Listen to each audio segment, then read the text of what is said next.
สบายดีทุกคนมาเด้อใจปานกันเด้อปลาหาได้มาใหม่ๆเนาะป้าไปตาสะออนไล่เธอไล่ว่าพี่ผู้ไปซอกป่าพวกละล้อ ยักษ์โอ้ไปยักษ์ ป้าไปตาสะออนเนาะลูกเนาะได้ไล่เธอไล่ว่าอันนี้มันป่าธรรมชาติป่าน้ำค้างป่าบ้านเฮานี่เนาะดูเดี๋ยวบอกก็ไล่เนาะลู บาก งตร เนาะ งนี้ได้เห็นแบบที่ถูก 3 ด่างเลย เต็มหมดเลย แต่ละด่างนะอ๋อ เก็บเอา โถ ลูกที่เก็บ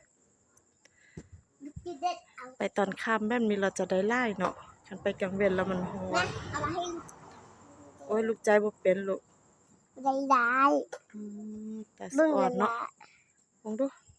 ดี ปิง ใจไหม ปิงกับแจ่วน้ำปูแจ่วน้ำผักเป็นตาสะอ่อนพี่น้อง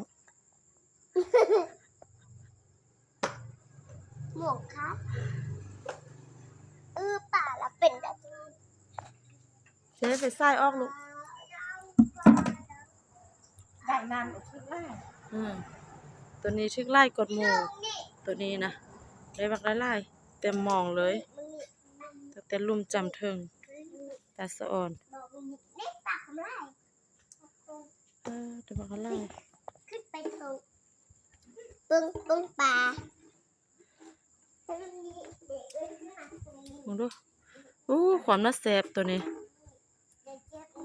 ปิงกับแจ่วน้ำปู